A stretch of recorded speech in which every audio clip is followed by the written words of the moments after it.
আমার পূর্ণতা। পর্ব ৩। শরতের বিকেল, শিমুল ফুলের মতো পেঁচা তোলা মেঘ ভেসে বেড়াচ্ছে স্বচ্ছ আকাশে।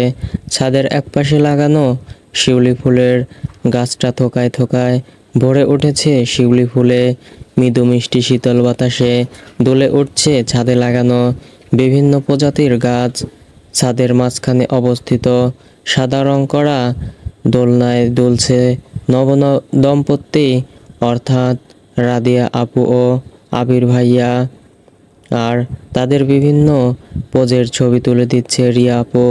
এই পর্যন্ত না হলেও প্রায় ১০০-র অধিক ছবি তোলা হয়েছে তার। কিন্তু তবুও একটা ছবি যদি পছন্দ হতো। রাদিয়া আপুর পাশে আবির ভাইয়ার দিকে তাকাতেই ব্যাপক হাসি পেল আমার। তবে মুখ দেখেই বোঝা যাচ্ছে যে বইয়ের ছবি তোলার চক্করে বেজায় বিরক্ত সে।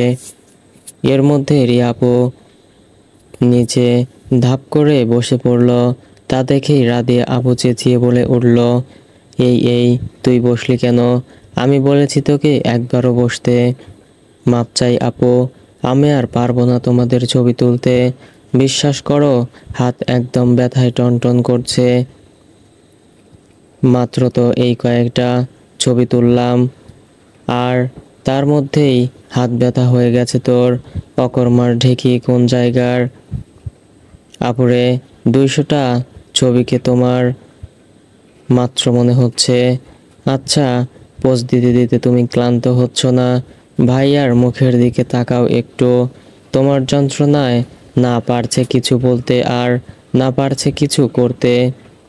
রিয়া আপুর কথায় আবির ভাইয়ার দিকে ফিরলেন রাদিয়া আপু। কাঁদো কাঁদো গলায় বললেন, সত্যি আবির, তুমি কি বিরক্ত হচ্ছ? আপুর কথায় মুখে জোরপূর্বক হাসি টেনে আবির ভাইয়া বললেন, একদম না সোনা, আমি একটুও বিরক্ত হচ্ছি না। শালিকা তো মজা করছে তোমার সাথে। ডোন্ট আপসেট বউ, তুমি যত ইচ্ছা ছবি তোলো। এই যে দেখো, আমি তোমার পাশে চুপ করে বসে আছি। রাদিয়া আপু দাঁত বের করে হেসে রিয়া আপুকে ভেঙিয়ে দিলেন। তা দেখে মুখ ফুলিয়ে বসে থাকলো রিয়া আপু। ওদের কাহিনী থেকে হাসলাম আমি। তাদের দুজনকে ড্রামা বাচ্চারা কোনো অংশে কম মনে হচ্ছে না। এর মধ্যেই হাতে থাকা ফোনে টুং করে শব্দ হলো। স্ক্রিনে ভেসে উঠল ইন্টারনেট প্যাকেজের মেসেজ।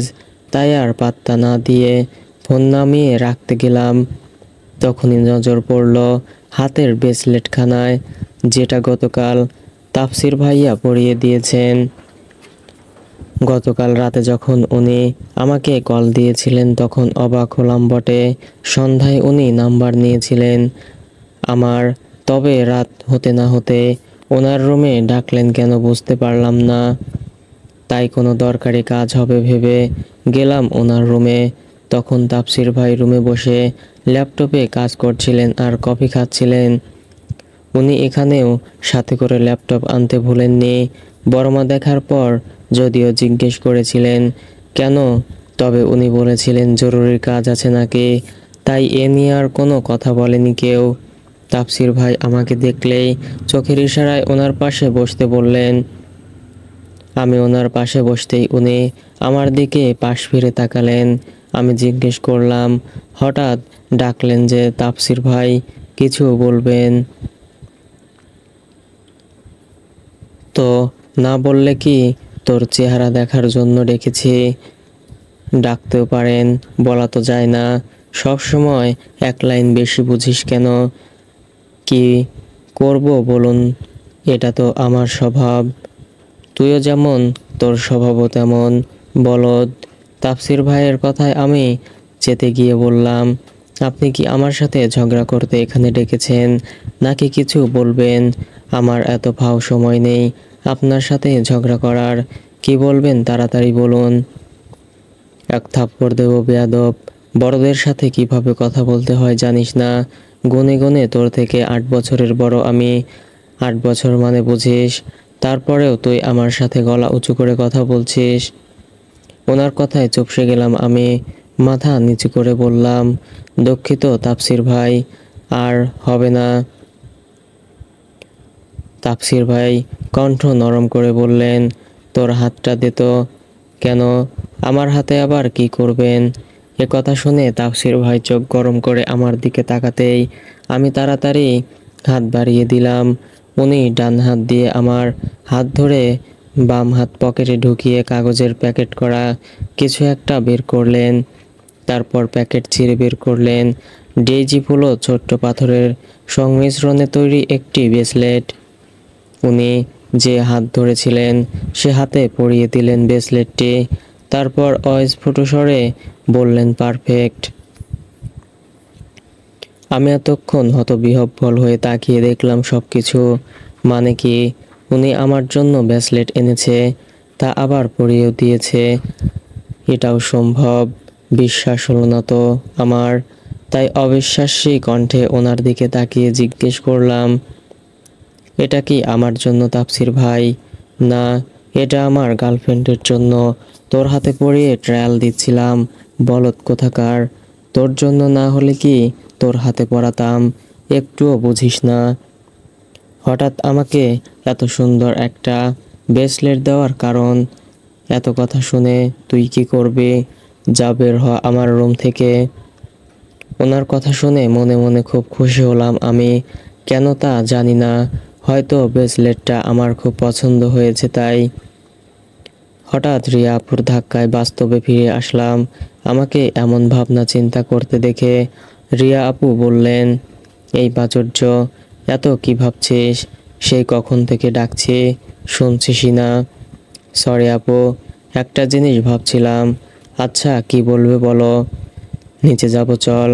রাদিয়া আপু আর আবির ভাইয়া চলে গেছে কিছুক্ষণ আগে। এখন আমাদেরও যেতে হবে। দেখেছিস সন্ধ্যা নেমেছে। তাড়াতাড়ি চল, না হলে ছোট মা রাগ করবে আবার। হ্যাঁ চলো আপু। মাহিন ভাইয়াদের লাটে আসতে দেখলাম ড্রয়িং রুমে বসে গল্প করছেন বড় মা, মেজো মা, ফুপ্পি ও মা। বাবারা কেউ বাড়িতে নেই। বিকেল হতে না হতেই বেরিয়েছেন তিন ভাই, তবে কোথায় গেছেন তা জানা নেই। আমি আর রিয়া আপু গিয়ে মায়ের পাশের সোফায় বসে পড়লাম। সুফিয়া ফুপ্পি আমার দিকে তাকিয়ে মিষ্টি হাসলেন। তারপর মায়ের দিকে তাকিয়ে বললেন, যাই বলো না কেন শাহানা, তোমার মেয়েটা দেখতে কিন্তু মাশাআল্লাহ হয়েছে। আমার আরেকটা ছেলে থাকলে নিঃসন্দেহে আমার ছেলের বউ করতাম। ফুপ্পির কথায় আমি লজ্জা পেলাম একটু। তার মধ্যে মা বললেন, শুধু আমার মেয়ের কথা বলছো কেন আপা? আমাদের বাড়ির বাকি ছেলে মেয়েগুলোর কথাও বলো। সবাই মাশাআল্লাহ। হ্যাঁ হ্যাঁ, তাই তো। আমাদের সব ভাইয়ের ছেলে মেয়েই সোনার টুকরো। এর মধ্যেই রান্নাঘর থেকে বেরিয়ে আসলেন দিয়ানা ভাবি। সাথে আছেন ফুপ্পিদের হেল্পিং হ্যান্ড। তার হাতের ট্রেতে রাখা নানা রকমের খাবার।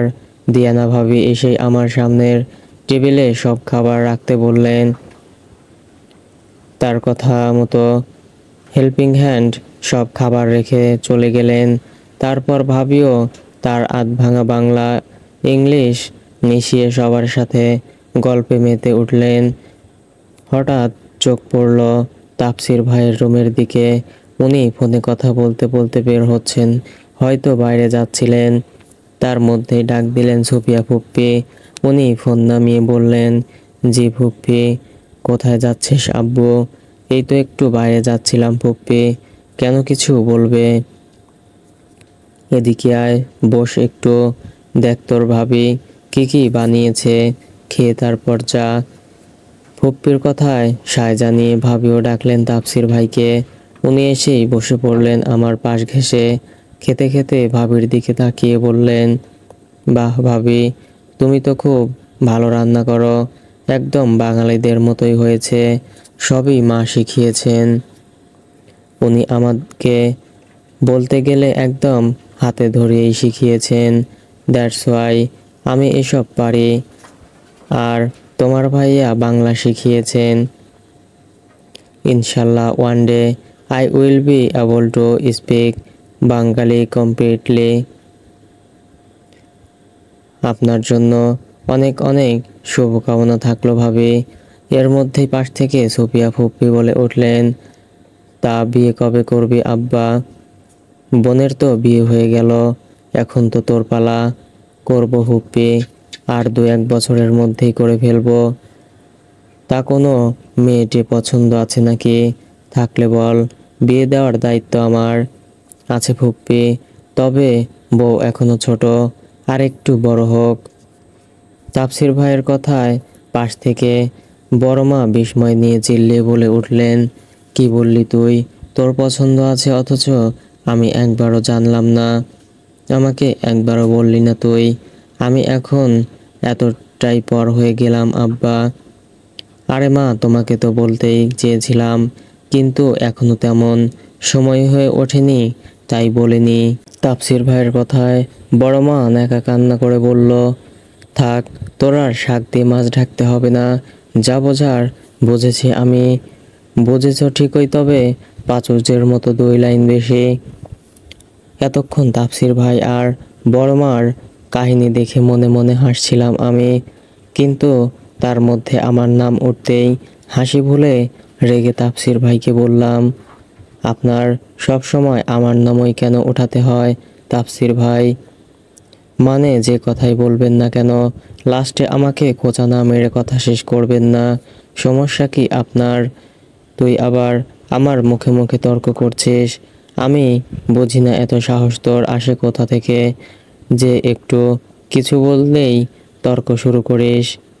তারপর মায়ের দিকে তাকিয়ে বললেন, ছোট মা, দেখেছ তোমার মেয়ের অবস্থা? বড়দের 1 পয়সাও সম্মান করে না তোমার মেয়ে। তাফসীর ভাইয়ের কথায় মা চোখ পাকিয়ে আমার দিকে তাকিয়ে বললেন, তুই কি দিন দিন বেয়াদব হচ্ছিস প্রাচুর্য? এই শিক্ষা দিয়েছিলাম তোকে, কি হলো বল? বড়দের মুখে মুখে তর্ক করার শিক্ষা দিয়েছিলাম, তুই তো মানুষের সামনে আমার মান সম্মান ডুবাবি দেখছি। সবার মধ্যে মায়ের আমাকে করা অপমানে চোখ ঝাপসা হয়ে উঠল আমার। আজব তো, এখানে আমার কি দোষ? উনি যে কন্টিনিউয়াসলি আমাকে খোঁচা দিয়ে কথা বলে, কই তখন তো কেউ কিছু বলে না, আর আমি একটু কিছু বললেই তো দোষ। থাক, সে তার ছেলেকে নিয়ে, আমি এখানে আর 1 মুহূর্ত বসবো না ভেবে রুমের দিকে জোর পায়ে হাঁটা ধরলাম। তখন পেছন থেকে শুনতে পেলাম বড়মা বলছেন মাকে, ওকে এত বকাঝকা করলি কেন শাহানা? ছোট মানুষ ও, আমি আমার ছেলেকেও তো চিনি, সব সময় মেয়েটার পেছনে লেগে থাকে। তাফসীরের পর ওর পেছনে লাগলে কিন্তু মার খাবি একদম। তারপর আর কোনো কথা কানে আসলো না। ততক্ষণে আমি রুমে এসে দরজা বন্ধ করে দিয়েছি। খুব রাগ হচ্ছে তাফসীর ভাইয়ের উপর, কিন্তু ওনাকে তো কিছু বলা সম্ভব না, তাই নিজেই মনে মনে ফুঁসছিলাম। হঠাৎ চোখ পড়ল ব্রেসলেটটার উপর। রাগে হাত থেকে খুলেই ছুঁড়ে মারলাম সেটা, গিয়ে পড়ল দরজার সামনে। সেই মুহূর্তেই ঘরে আসলো রাদিয়া আপু। নিচ থেকে ব্রেসলেটটা উঠিয়ে নিজের কাছে রাখলো, তারপর দরজা বন্ধ করে আমার পাশে এসে বসলো। আপুকে দেখে আমি মাথা নিচু করে চোখের পানি ফেলতে লাগলাম। তখনই আপু আমার কাঁধে হাত রেখে বলল, বুনু। আপু ডাক দিতেও আমি কোনো উত্তর দিলাম না, চুপচাপ মাথা নিচু করে বসে থাকলাম। আমাকে কিছু বলতে না দেখে আপু পুনরায় বলে উঠলেন, কি হয়েছে আমার সোনা বুনুর? এটুকু কথায় এত রাগ করতে হয় নাকি? এটাকে তোমার এটুকু কথা মনে হচ্ছে আপু? মা সবার সামনে আমাকে কিভাবে বলল দেখলে না? ফুপ্পি, ভাবি সবার সামনে আমাকে অপমান করলো তোমার ভাইয়ের জন্য, আর এটাকে তোমার এটুকু মনে হচ্ছে? আচ্ছা, আমি বুঝেছি তো বনু, ছোট মা ভুলে বকে ফেলেছে, আর তুই সবার ছোট আদরের তো, তাই তোকে আদরও যেমন করে, আবার ভালো তেমন বাসে। আর দেখ, স্বামী সাদনান তো সারাক্ষণ পড়া নিয়ে থাকে, মেজমা ওদের বইয়ের থেকে উঠতেই দেয় না, তাই ওরা দুষ্টুমি করার সুযোগ পায় না তেমন। দেখলি না, এখানেও বই এনেছে, ডিসেম্বরে ওদের ফাইনাল পরীক্ষা বলে। তাই পরিবারের ছোট মেয়ে হিসেবে সবাই তোকেই ছোট ভাবে। আর ছোটদের দোষ পরিবারের একটু বেশি হয়, তাই বলে এত মন খারাপ করতে হয় না। সবাই আমাকে ভালোবাসলেও তোমার ভাই বাসনা আপু সব সময় আমাকে অপমান করে। ওর কথা বাদ দে, সময় আসলেই বুঝবি ওকে। এখন তাড়াতাড়ি চোখের পানি মুছে ফেলতো। চল আমরা বাইরে থেকে ঘুরে আসি। তোর আবির ভাইয়া ট্রিট দেবে সবাইকে। না, আমি যাব না আপু। যেখানে ওই শয়তান বিলাইটা থাকবে সেখানে আমি যাবই না। আর না জানি আবার কখন অপমান করে বসে। আরে না না, ও থাকবে না, ও বাইরে গিয়েছে। এখানে নাকি ওর কোন ফ্রেন্ড আছে, তাই তার সাথে মিট করতে গিয়েছে। এখন তুই তাড়াতাড়ি রেডি হয়ে আয় তো। আমিও যে রেডি হয়ে আসছি। চট্টগ্রাম আরও 3 দিন থাকার পর চৌধুরী পরিবার ফিরে এলো ঢাকায়। সুফিয়া, মাহিন বা দিয়ানা কেউই আসতে দিতে চায়নি এত তাড়াতাড়ি। তবুও কিছুই করার ছিল না কারোরই, কারণ প্রাচুর্যের পরীক্ষার সামনে, অফিস আছে সবার, তার উপর আবার নতুন বিয়ে হয়েছে রাদিয়ার। বিয়ের পর যদি এতদিন বাপের বাড়ি থাকে তবে বিষয়টা খারাপ দেখায়। তাই ইশতিয়াক চৌধুরীর কথায় সবাই ফিরে আসলো নিজ গৃহে। তবে সেদিনের পর থেকে প্রাচুর্য পুরোপুরি এড়িয়ে চলছে তাপসীরকে। তাপসীর প্রথম প্রথম বিষয়টা খেয়াল না করলেও একসময় সে ঠিকই বুঝতে পারছে যে প্রাচুর্য এড়িয়ে চলছে তাকে। তখন থেকে শুরু হয় তার অস্থিরতা। হাজারবার প্রাচুর্যের সাথে কথা বলার চেষ্টা করলেও শেষে এসে ফলাফল শূন্যই ছিল। কথা বলা তো দূরেরই কথা, তাপসীরকে দেখলেও একরকম এড়িয়ে চলা শুরু করলো প্রাচুর্য। এতে ভেতরে ভেতরে রাগ বা অস্থিরতা তাপসীর ফেটে গেলেও প্রকাশ করেনি তা। তবে মনে মনে প্রাচুর্যের এমন কাজকর্মে ঠিকই ফুঁসছিল। আর এদিকে প্রাচুর্য সব কিছুই খেয়াল করেছিল প্রথম থেকেই, তবে না বোঝার ভান করেছিল। এমনি একদিন সকালবেলা প্রাচুর্য বের হলো কলেজে যাওয়ার উদ্দেশ্যে, কিন্তু তখনই বাদ সাধল তাপসীর। সে একা হেঁটে হেঁটে কিছুতেই কলেজে যেতে দেবে না প্রাচুর্যকে। সেই নিয়ে যাবে, আবার সেই বাড়িতে নিয়ে আসবে। অন্তত যতদিন বাংলাদেশে আছে ততদিন বাড়ির মেয়েকে নিয়ে আর রিস্ক নেবে না কেউই। কিন্তু প্রাচুর্যের এক কথা, সে কিছুতেই তাপসীরের সাথে যাবে না তো যাবেই না। সবাই কারণ জিজ্ঞেস করলেও নির্দিষ্ট কোনো কারণ দেখাতে পারল না প্রাচুর্য। তখন মেজাজ খারাপ হলো তাপসীরের। রাগের জোয়াল শক্ত হয়ে গেল তার, হাত মুষ্টি বদ্ধ করে গরম চোখে তাকালো প্রাচুর্যের দিকে। যা দেখে ভয়ে গলা শুকিয়ে আসলো প্রাচুর্যের। কিন্তু তবুও গাঢ় হয়ে এক জায়গায় ঠায় বসে থাকলো, যেন যাই হয়ে যাক না কেন এমন বেয়াদব লোকের সাথে সে কিছুতেই যাবে না। দেখা গেল আবার অপমান করলো তাকে, কিন্তু দ্বিতীয়বার আর সহ্য করবে না সে। কিন্তু এইবার ধৈর্যের বাঁধ ভেঙে গেল তাপসীরের। সে বুঝে উঠতে পারল না কি এমন হয়েছে যে এই মেয়ে এমন নাটক শুরু করেছে। তাদের কথার মধ্যেই নিজের ঘর থেকে বের এলেন শাহানা। এতক্ষণ তিনি এখানে উপস্থিত ছিলেন না, কিন্তু নিচ থেকে এত চেঁচামেচির আওয়াজে কি হয়েছে দেখতে বাইরে এলেন তিনি। প্রাচুর্য এক পলক মায়ের দিকে তাকিয়ে আবার মাথা নিচু করে বসে পড়ল আগের মতো। তখন শাহানা তাফসীরের দিকে তাকিয়ে বললেন, কি হয়েছে আব্বু? তোরা সবাই এখানে দাঁড়িয়ে আছিস কেন? আর এত চেঁচামেচি কিসের? কি হয়েছে সেটা আমাকে না জিজ্ঞেস করে তোমার মেয়েকে জিজ্ঞেস করো ছোট মা। আধা ঘন্টা ধরে বলছি যে প্রাচুর্য চল তোকে কলেজে দিয়ে আসি। আগের দিন যে ঘটনা ঘটেছে তাতে এখন তোর একা একা যাওয়া ছেপ না। কিন্তু তোমার মেয়ে নাটক শুরু করেছে, সে নাকি আমার সাথে যাবে না। তাফসীরের কথায় শাহানা প্রাচুর্যের দিকে তাকিয়ে বললেন, কি সমস্যা তোর? ওর সাথে যাবি না কেন? আগের দিনের পরেও শিক্ষা হয়নি তোর? প্রাচুর্য আড়নভাবে বলল, মা আমি তো একবারও বলিনি যে আমি যাব না। আমি শুধু ওনার সাথে যেতে চাই না। অন্য কাউকে বলো এগিয়ে দিয়ে আসতে। হ্যাঁ, অন্য কেউ তো তোমাকে নিয়ে যাওয়ার জন্য বসে আছে এখানে, তাই না?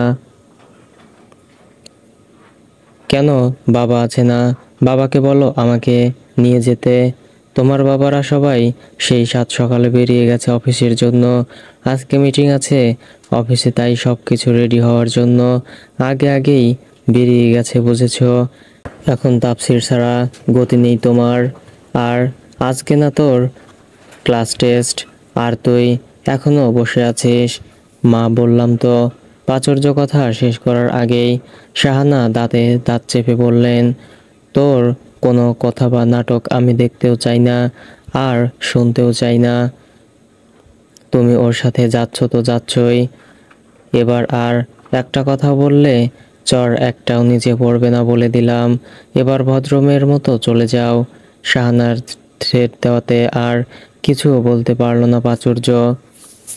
মুখ ফুলিয়ে ব্যাগ নিয়ে গটগট করে হেঁটে চলে গেল বাইরে। তার কিছুক্ষণ পরে তাপসির এলো হাতে, চাবি ঘোরাতে ঘোরাতে চাবি বের করে ফন্ড ছিটের দরজা খুলে দিলে প্রাচুর্যের ওঠার জন্য। প্রাচুর্য এক পলক তাপসিরের দিকে তাকিয়ে উঠে বসতেই তাপসির গাড়ি স্টার্ট দিল। প্রাচুর্যের কলেজের সামনে আসতেই গাড়ি ব্রেক কষল তাপসির। প্রাচুর্য নেমে যেতে উদ্যত হতেই প্রাচুর্যের ডান হাত টেনে ধরল তাপসির।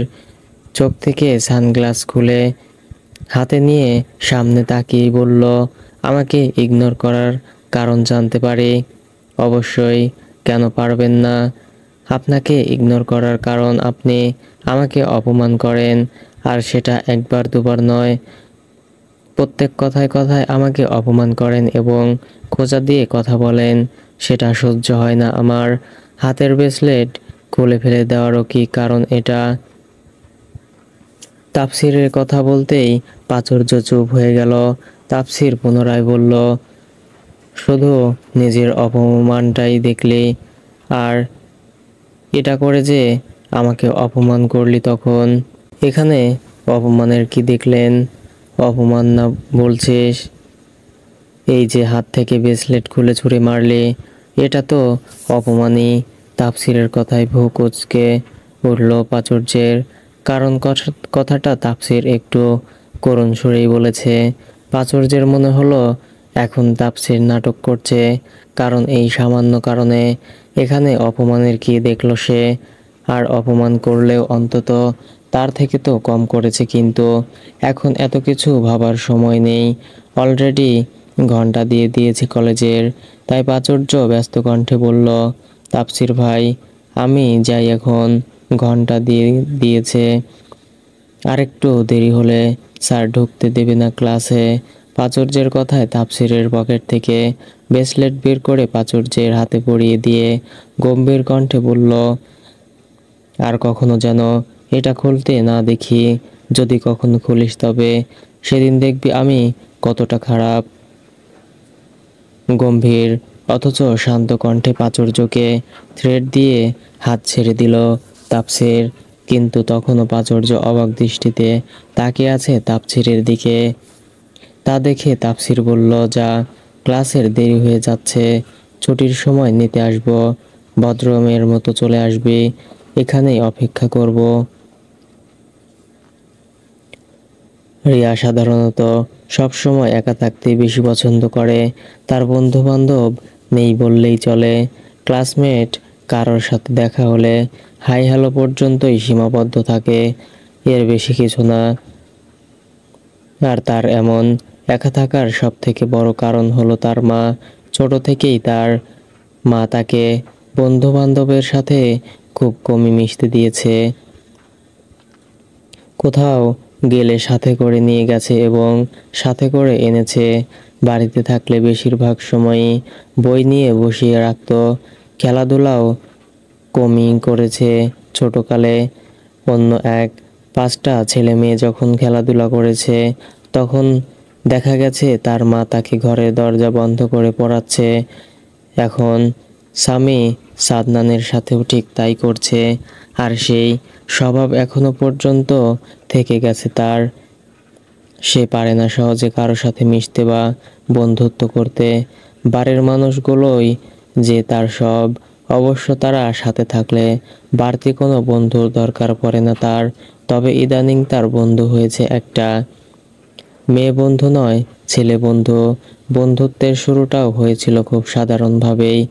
এখনো তার মনে পড়ে সেদিনটার কথা, যেদিন প্রথম দেখা হয়েছিল আরফানের সাথে। সেদিন ছিল সোমবার। চট্টগ্রাম যাওয়ার আগে রিয়া ভার্সিটি শেষ করে বাড়ি ফিরছিল তখন। সে বেশিরভাগ সময়ই বাড়ির গাড়িতে যাতায়াত করে, সময় বিশেষ হয়তো রিক্সা ব্যবহার করে। তবে নিত্যদিনের মতো সেদিনও গাড়িতে আসছিল সে। কিন্তু পথিমধ্যে ভিড় দেখে ড্রাইভারকে গাড়ি থামাতে বলে জিজ্ঞাসা করলো, আঙ্কেল, এখানে এত ভিড় কেন? কোনো সমস্যা হলো নাকি? তা তো জানি না মামুনি, হয়তো কিছু হয়েছে। এর মধ্যে গাড়ির জানালায় ব্যস্তভাবে টোকা দিল কেউ। রিয়া জানালার কাছ নামাতেই সুঠাম দেহের অধিকারী একজন যুবক বলে উঠল, ম্যাডাম একটু সাহায্য করবেন, পাশে একটা অ্যাক্সিডেন্ট হয়েছে, গুরুতরভাবে আহত হয়েছে, তাড়াতাড়ি হসপিটালে নিয়ে যেতে হবে, প্লিজ একটু সাহায্য করুন। লোকটির কথা শুনে ড্রাইভার রিয়ার দিকে তাকালো, কিন্তু এদিকে চিন্তায় পড়ে গেল রিয়া। পর মুহূর্তেই ভাবল, মানুষের উপকার করা উত্তম কাজ। কোনো মানুষকে এমন আহত রেখে চলে যাওয়া মানুষত্বের ভেতরে পড়ে না। তাই সে আহত ব্যক্তিকে নিয়ে আসতে বলে ফ্রন্ট সিটে চলে গেল। সাথে সাথে রাস্তার কিছু লোক মিলে ধরে একজন মধ্যবয়স্ক লোককে গাড়িতে উঠিয়ে দিল। সাথে উঠে বসলো চশমা পড়ুয়া সেই সুঠাম দেহের পুরুষটি। সাথে সাথেই তারা লাগিয়ে বলল হসপিটালে যাওয়ার জন্য, কারণ লোকটি গুরুতরভাবে আহত। যুবকটির কথা মতো ড্রাইভারও গাড়ি চালাতে শুরু করলো। তার মধ্যে এবার রিয়া পেছনে ফিরে তাকালো আহত লোকটির দিকে। বয়সে হয়তো বড়, বাবা অর্থাৎ ইশতিয়াক চৌধুরীর বয়সের হবেন। রিয়া এবার সেই সুঠাম দেহের যুবকের দিকে ফিরে তাকালো। বয়স হয়তো বেশি হবে না, তাফসীরের মতোই হবে, তার থেকে 2-1 বছরের ছোট হতে পারে। কিছুটা উজ্জ্বল শ্যামলা ধরনের। যুবকটির দিকে তাকিয়ে রিয়া জিজ্ঞেস করলো, ওনার কি হয়েছে? অ্যাক্সিডেন্ট কিভাবে হলো? উনি আসলে রিক্সা চালান। আমি লোকমুখে যা শুনলাম তা হলো উনি নাকি রিক্সা ঘুরিয়ে আনতে চাচ্ছিলেন, তখন বিপরীত দিক থেকে একটা সিএনজি আসছিল। তখন সেই সিএনজি এসে ওনার রিক্সার সাথে সংঘর্ষ হয়। তখন উনি ছিটকে নিচে পড়েন। দেখে মনে হচ্ছে হাত ভেঙে গেছে আর মাথা ফেটেছে।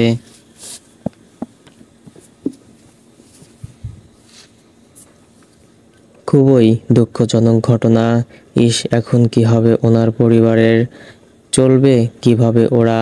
দেখে তো মনে হচ্ছে অনেক দিন কাজ করতেও পারবে না। রিয়ার কথায় লোকটি চিন্তিত ভঙ্গিতে বলল, চিন্তা করবেন না ম্যাডাম, আল্লাহ কোনো ব্যবস্থা করে দেবেন। বারবার ম্যাডাম ম্যাডাম করছেন কেন? আমার নাম রিয়া, রিয়া বলে ডাকুন। ম্যাডাম ডাকলে নিজেকে অনেক বড় বড় লাগে। বেশ, তবে তাই হোক, রিয়া বলেই ডাকবো। আপনার নাম? আমার নাম আরফান, আরফান খন্দকার। এর মধ্যেই গাড়ি এসে থামলো হসপিটালের সামনে। ড্রাইভার ও আরফান মিলে হসপিটালের বাইরে নিয়ে গেল লোকটিকে।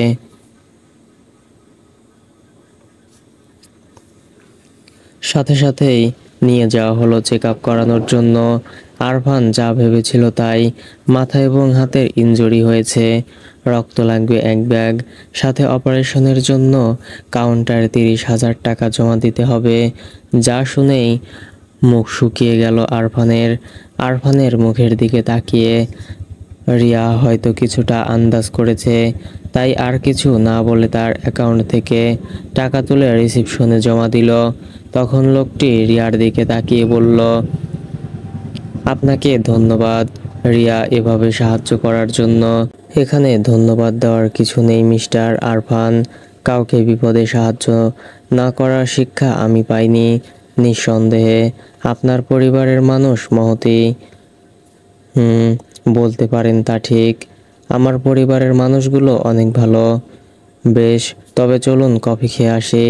ওনার অপারেশন করতে সময় লাগবে অনেক, ততক্ষণ গল্প করা যাক। বেশ, চলুন তবে। সেই থেকেই পরিচয় দুজনের। আরফান সেদিন নাম্বার নিয়েছিল রিয়ার, যদিও সেটা দরকারি কাজেই। তবে তারপর থেকেই কথা চলছে তাদের। আজ প্রাচুর্যের কলেজে ক্লাস টেস্ট হওয়ার কথা থাকলেও তা ক্যান্সেল হলো কোনো কারণবশত। তবে ক্লাস হলো সবগুলো। তাই প্রাচুর্য সব ক্লাস শেষ করে কলেজ থেকে বের হতেই দেখল তাপসীর গাড়ির সাথে হেলান দিয়ে দাঁড়িয়ে দাঁড়িয়ে ফোন টিপছে। প্রাচুর্য মনে মনে বেশ বিরক্ত হয়ে বিড়বিড় করে বলল, দেখো, এমন অ্যাটিটিউড নিয়ে দাঁড়িয়ে আছে যেন কোনো প্রেসিডেন্ট। দেখে মনে হচ্ছে ভাজা মাছটা উল্টে খেতে জানে না। অথচ আমি তো জানি এই লোকটা কি পরিমাণ শয়তান। প্রাচুর্যকে বিড়বিড় করতে করতে গাড়ির দিকে আসতে দেখেই তাপসীর সোজা হয়ে দাঁড়ালো। প্রাচুর্যের দিকে তাকিয়ে বলল, এমন পাগলের মতো বিড়বিড় করছিস কেন? প্রাচুর্য দাঁত বের করে হেসে কথা পাল্টিয়ে বলল, বলছিলাম যে আজকে আপনাকে খুব সুন্দর লাগছে তাপসীর ভাই, একদম তুর্কির হিরোদের মতো। প্রাচুর্যের কথা তাপসীরের বিশ্বাস হলো না, কারণ সে খুব ভালো করেই প্রাচুর্যকে চেনে। কিন্তু তবুও কিছু না বলে চলল বাড়ির দিকে। রাত তখন প্রায় 9টা। এই সময় বাড়ির 3 গিন্নি সিরিয়াল দেখতে ব্যস্ত থাকে এবং 3 কর্তা বাইরে যান চা খেতে এবং একটু হাঁটাহাঁটি করতে। আর মেয়েরা নিজের রুমে ব্যস্ত থাকে নিজেদের পড়ালেখা নিয়ে। বাংলাদেশে আসার পর তাপসীর সন্ধ্যার পরপরই বাইরে চলে যায় বন্ধুদের সাথে আড্ডা দিতে। তবে আজ তার ব্যতিক্রম ছিল। আজ অফিসের ভিডিও কনফারেন্স ছিল। ছুটিতে থেকেও শান্তি নেই, এত দূর থেকেও তার কনফারেন্সে জয়েন হতে হচ্ছে। দীর্ঘ 2 ঘন্টা ইংলিশে বকবক করার পর অবশেষে শেষ হলো কনফারেন্স। গলা শুকিয়ে কাঠ হয়ে গেছে তার, সাথে মাথা ব্যথা তো আছেই। তাই পানি খেয়ে উঠে দাঁড়ালো তাপসীর। দোতলা থেকে লিভিং রুম স্পষ্ট দেখা যায়, তাই দোতলায় দাঁড়িয়ে মাকে ডেকে বলল, 1 কাপ ব্ল্যাক কফি দিয়ে যেতে। ছেলের কথা শুনে মিসেস ফারা উঠে গেলেন ছেলের জন্য কফি বানাতে। হঠাৎ তার কিছু একটা মনে পড়তেই তাড়াতাড়ি কফি বানিয়ে ছুটলেন ছেলের রুমের দিকে। রাত প্রায় 1:30। হঠাৎ একটা অবয়ব প্রবেশ করলো প্রাচুর্যের ঘরে। ঘরের ড্রিম লাইট জ্বালানো থাকলেও অবয়বটা অফ করে দিতেই ঘরের মধ্যে ঘুটঘুটে অন্ধকার এসে হামলা করলো। যেহেতু ব্যালকনির দরজা বা জানালা বন্ধ, তাই রোড লাইটের আলো ভেতরে প্রবেশ করার চান্স নেই কোনো। তাই অবয়বটা ধীর পায়ে গিয়ে প্রাচুর্যের মাথার সাইডে গিয়ে বিছানার পাশে মেঝেতে বসলো। ঘুমের মধ্যে প্রাচুর্যের হঠাৎ অনুভব হলো তাকে গম্ভীরভাবে পর্যবেক্ষণ করছে কেউ, সাথে একটু পরপর কপালে গালে একের পর এক উষ্ণ ছোঁয়ায় ভরিয়ে দিচ্ছে।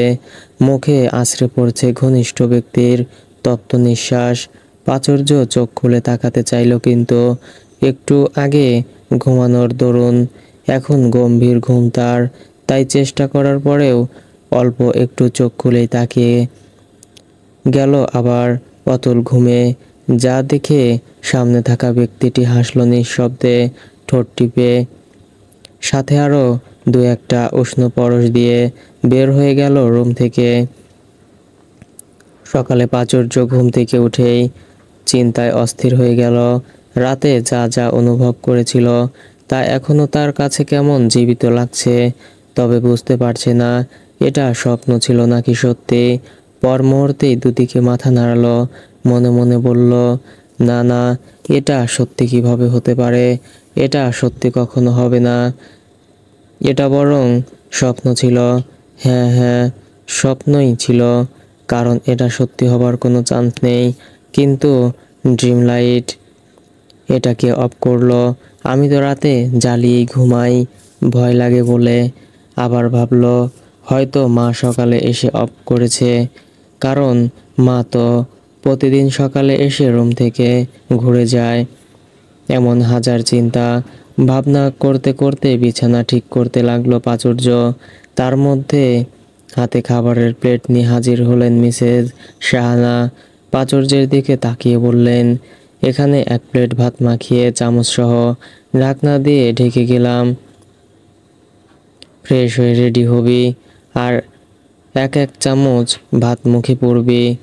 খাইয়ে দিলেই তো হয়ে যায় মা। হ্যাঁ সেই, এখন আবার সব কাজ কাম ভুলে আপনাকে খাইয়ে দিতে বসি। তোর হাত নেই, এত বড় হয়েছিস তাও হাতে তুলে খাওয়া খাওয়া দেওয়া লাগে। দুদিন পর যাবি শ্বশুর বাড়ি, তখন কে খাওয়াই দেবে শুনি? শুনে রাখ, এমন মায়ের মতো আর কেউ হবে না তখন। তুমি না খেয়ে থাকলেও কেউ এসে জিজ্ঞাসা করবে না যে খেয়েছো কিনা। তাই এখন নিজের হাত দিয়ে খাওয়ারই অভ্যাস করো, বুঝেছো? এই শুরু হলো প্রতিদিনের সেম ডায়লগ, যা শুনতে শুনতে রীতিমতো মুখস্থ হয়ে গেছে প্রাচুর্যের। তাই কোনো লাইনের পর কোন লাইন বলে তার মা, তা অনায়াসেই বলে দিতে পারে প্রাচুর্য। এই সেম ডায়লগ শুধু তার নয়, বাড়ির প্রত্যেকটা সদস্যরই মুখস্থ। এই নিয়ে তাকে কম খেপায় না রাদিয়া ও রিয়া। যখন প্রাচুর্যের মুখ ফুলিয়ে বসে থাকা ছাড়া আর কোনো উপায় হয় না, তাই এখন বাকি কথাগুলো থেকে বাঁচতে প্রাচুর্য দৌড়ে ওয়াশরুমে ঢুকে গেল। ভেতর থেকে শুনতে পেল তার মা চিল্লিয়ে বলছে তাড়াতাড়ি রেডি হয়ে আসার কথা। তিনি তাফসিরকে ডেকে দিচ্ছেন। এরপর আর কোনো কথা কানে আসলো না তাকে। তাতে প্রাচুর্য হাঁপ ছেড়ে বাঁচল। প্রাচুর্য রেডি হয়ে নিচে আসতে দেখল তাফসির সোফায় বসে বসে আপেল খাচ্ছে। প্রাচুর্য যে ডাক দিতেই উঠে দাঁড়ালো। তারপর বিনা বাক্যে বাইরে যেয়ে গাড়ি বের করলেন। আমিও আর কোনো কথা না বাড়িয়ে চুপচাপ গাড়িতে গিয়ে বসলাম। আজকে আর কোনো বাহানা করলাম না, কারণ জানি করলেও লাভ হবে না। তাই যা বলছে তা মেনে নেওয়ার শ্রেয়, কারণ এমনিও উনি আর বেশি দিন দেশে থাকবেন না। হঠাৎ আমার একদম নিকটে ওনাকে দেখতেই চমকে উঠলাম আমি। চোখ বড় বড় করে ওনার দিকে তাকাতেই উনি আমার দিকে তাকালেন। পর মুহূর্তেই চোখ সরিয়ে পাশ থেকে সিট বেল্ট নিয়ে লাগিয়ে দিলেন। উনি আমার এত কাছাকাছি আসায় নিঃশ্বাস যেন আটকে গেল আমার। উনি সিট বেল্ট লাগিয়ে সরে বসতেই এতক্ষণ ধরে আটকে রাখা নিঃশ্বাস ফোঁস করে ছাড়লাম, না হলে আর একটু হলে মরেই যেতাম। দীর্ঘ রাস্তা পেরিয়ে কলেজ প্রাঙ্গণে প্রবেশ করতেই দেখা হলো প্রিয়তির সঙ্গে। শুরু হলো তাদের সারাদিনের খোশ গল্প। প্রাচুর্য চট্টগ্রাম থেকে প্রিয়তির জন্য আনা কসমেটিক্স, ঝিনু জিনুস এবং আচারও চকলেট দিতেও ভুলল না, যা দেখে খুশিতে প্রিয়তি প্রাচুর্যকে জড়িয়ে ধরল। প্রাচুর্য মুচকি হেসে জড়িয়ে ধরল প্রিয়তিকে। সাথে সাথেই মুখের ভাবভঙ্গি পাল্টিয়ে ফেলল প্রিয়তি। প্রাচুর্যের দিকে তাকিয়ে গলায় দুঃখী দুঃখী ভাব এনে বলল, ইয়ার, তোর ভাইটা কি সুন্দর রে, আজকেই প্রথম দেখলাম। এত ড্যাশিং আর কিউট। দেখ না, একটু ব্যবস্থা করে দিতে পারিস নাকি? আরে আমার ভাই আবার আসলো কোথা থেকে? আমার জানা মতে আমি মা বাবার একমাত্র সন্তান, তাহলে ভাই পেলি কোথায়? ধুর, তুই যে তোর বাপ মার একমাত্র সন্তান তা আমিও জানি। আজকে তোকে কলেজে দিয়ে গেল যে, মানে তোর চাচাতো ভাই আর কি? ও, তাফসির ভাইয়ের কথা বলছিস? বেটা তো বহুত শয়তান, তুই ওর সাথে রিলেশন করলে পেইন ছাড়া কিছুই পাবি না। এত সুন্দর ছেলে, পেইন দিলে সেটা মিষ্টির মতো লাগবে রে। আর মেইন কথা, সুন্দর ছেলেদের সাথে প্রেম করলে এমন একটু আকটু পেইন দেয়, এটা ব্যাপার না। এমন ছ্যাঁচড়ামো করছিস কেন? পৃথিবীতে আর কোনো ছেলে নেই নাকি যে তোর ওনার সাথেই প্রেম করা লাগবে? দরকার পড়লে আমি তোকে বেস্ট ছেলে খুঁজে এনে দেব।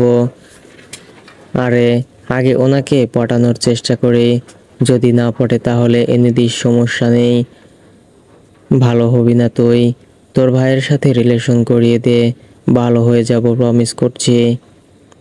নদীর পাড়ে পাশাপাশি বসে আছে রিয়া ও আরফান, দুজনেই চুপচাপ। পেছনে বিস্তর এলাকা জুড়ে কাশফুলের সমাহার। আসার সময় ইতিমধ্যে আরফান কিছু কাশফুল ছিঁড়ে দিয়েছে রিয়াকে, এখন সেগুলোই হাতে নিয়ে দোলাচ্ছে রিয়া, আর মনে মনে গান গাচ্ছে। যদি দেখার ইচ্ছে হয় তোমার নিঠুর মনোরয়, কালিন্দের ও ঘাটে আইসো দুপুরের সময়। এতক্ষণ পাশে বসে ছোট ছোট ইট দিয়ে নদীতে ছুটছিল আরফান, কিন্তু অনেকক্ষণ হয়ে যাওয়ার পরেও রিয়াকে কোনো কথা বলতে না দেখে মনে মনে একটু বিরক্ত হলো সে। নীরবতা ভঙ্গ করে বলল, আপনি বোধহয় একটু কম কথা বলেন, তাই না? কম কথা বলি না, তবে অচেনা ব্যক্তির সাথে কম কথা বলি। আরফান হালকা হেসে বলল, আমাকে এখনো অচেনা মনে হয়? না হওয়ার কি আছে?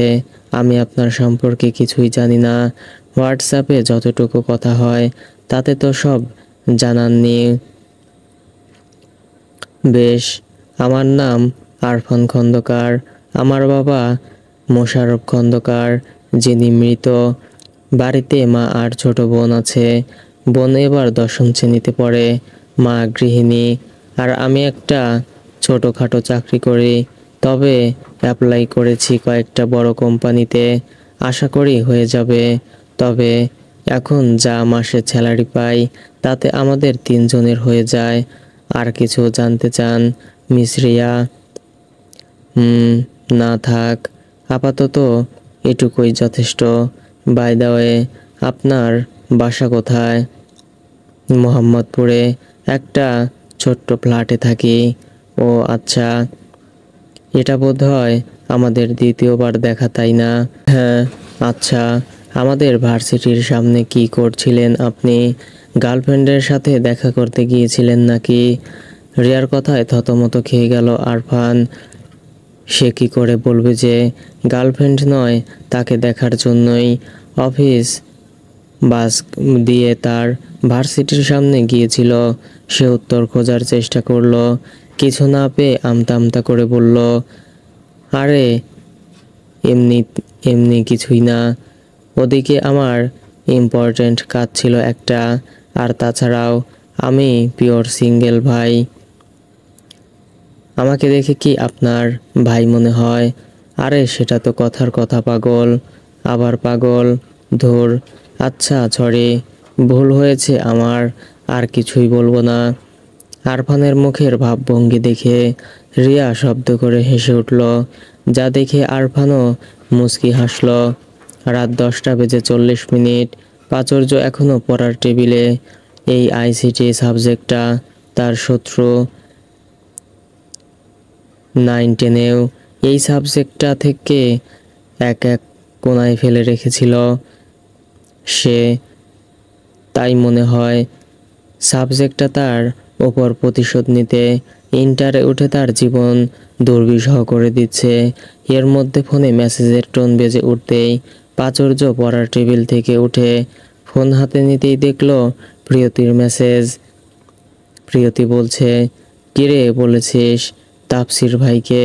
প্রাচুর্য ঝটপট হাতে মেসেজ টাইপ করে বলল, না বলিনি। একটু বল না ভাই প্লিজ। একবার লটারি লেগে গেলে তুই যা চাবি তাই দেব। আমি বলতে পারবো না। প্রেম করার এত ইচ্ছা থাকলে নিজে এসে বল, আমি এসবের মধ্যে নেই। দোস্ত, তুই না আমার বেস্টু, এমন বেইমানি করিস না রে। তোকে আমি অনেক অনেক চকলেট কিনে দেব। ফাও পেঁচাইস না বাই। এই দাঁড়া দাঁড়া, তুই যাবি তো যাবি, না হলে কালকে কিন্তু তোর বাড়ি চলে আসব। তখন দেখিস। তুই এক্ষুনি যেয়ে বলবি আমি কিছু জানি না। প্রিয়তির লাস্ট মেসেজ সিন করে প্রাচুর্য কিছু বলল না। ওদিকে প্রিয়তি একের পর এক মেসেজ দিয়ে যাচ্ছে, কিন্তু তবুও প্রাচুর্য কিছু না বলে গায়ে ওড়না জড়িয়ে রুম থেকে বের হলো। এরপর হেঁটে তাফসিরের রুমের দরজার সামনে এসে থামলো। বুক ভরে নিঃশ্বাস নিয়ে সাহস সঞ্চয় করলো। তার মনে হচ্ছে আজ সে বেঁচে ফিরতে পারবে না। তবুও যদি ফেরে তবে সেটা নিঃসন্দেহে আল্লাহর রহমত। প্রাচুর্য তাফসিরের রুমের দরজায় নক করলো। 4-5 বার নক করার পরেও দরজা খুলল না তাফসির। প্রাচুর্য ভাবলো তাফসির হয়তো ঘরে নেই, কিন্তু সে কিছুক্ষণ আগে শুনেছে তাফসিরের রুমে প্রবেশের শব্দ। প্রাচুর্য বরাবরের মতো দরজার হাতল ঘুরিয়ে ভেতরে মাথা ঢুকিয়ে তাফসিরের ঘর পর্যবেক্ষণ করলো। তখন ওয়াশরুম থেকে পানির আওয়াজ পেতেই বুঝলো তাফসির শাওয়ার নিচ্ছে। প্রাচুর্য একবার ভাবলো চলে আসবে, কিন্তু পর মুহূর্তেই সিদ্ধান্ত পাল্টে রুমের ভেতরে ঢুকলো। সোফায় বসে পুরো রুমে চোখ বুলালো সে। এই রুমটা তার বেশ ভালোই লাগে। কি সুন্দর ছিমছাম গোছানো। হোয়াইট এবং হালকা কফি কালারের সংমিশ্রণে তৈরি সবকিছু। সবসময় একটা হালকা হলদেটে আলোর বাতি জ্বলে যাতে রুমটাকে আরো সুন্দর লাগে। আর সেদিক দিয়ে বলতে গেলে তার রুমটা পুরোটাই উল্টো। তার রুমের আসবাবপত্র থেকে শুরু করে দেয়ালের রং সবকিছুই পিঙ্ক এবং বেগুনির সংমিশ্রণে তৈরি। তবে তার রুমটাও খারাপ লাগে না। এর মধ্যেই খট করে ওয়াশরুমের দরজা খোলার শব্দ হলো। প্রাচুর্য সেদিকে তাকিয়ে দেখল তাফসিরের বের হচ্ছে ওয়াশরুম থেকে। পরনে শুধুমাত্র একটা ট্রাউজার, গায়ে গেঞ্জি বা শার্ট কিছুই নেই। তাফসির তোয়ালে দিয়ে মাথা মুছছে। অন্যদিকে নিজের রুমে হঠাৎ প্রাচুর্যকে দেখে চমকে উঠল তাফসির। পর মুহূর্তে নিজেকে সামলে ভ্রু কুঁচকে প্রাচুর্যকে জিজ্ঞেস করলো, হঠাৎ আমার ঘরে কি মনে করে ম্যাডাম? তাফসিরকে এ অবস্থায় দেখে লজ্জায় পড়ে গেল প্রাচুর্য। সে কি বলতে এসেছিল বেমালুম ভুলে গেল তা। এদিক ওদিক তাকিয়ে আমতা করতে করতে বলল, কিছু না তাফসির ভাই, কিছু না। তখন আমার রুমে কি? না মানে একটা কথা বলতে এসেছিলাম। প্রাচুর্য গায়ে টি শার্ট পরতে পরতে জিজ্ঞেস করলো, কি কথা? কিছু না তাফসির ভাই, ভুলে গিয়েছি, পরে মনে পড়লে বলবো কেমন। এখন আমি আসি বলে কেটে পড়তে চাইল প্রাচুর্য। সেই মুহূর্তে তাফসির বলে উঠল, এই দাঁড়া দাঁড়া, একদম মিথ্যা বলবি না। কে বলতে এসেছিস বলে তারপরই যাবি। ভুলে গেছি বিশ্বাস করুন। এক থাপ্পড় দিয়ে সব মনে পড়বে।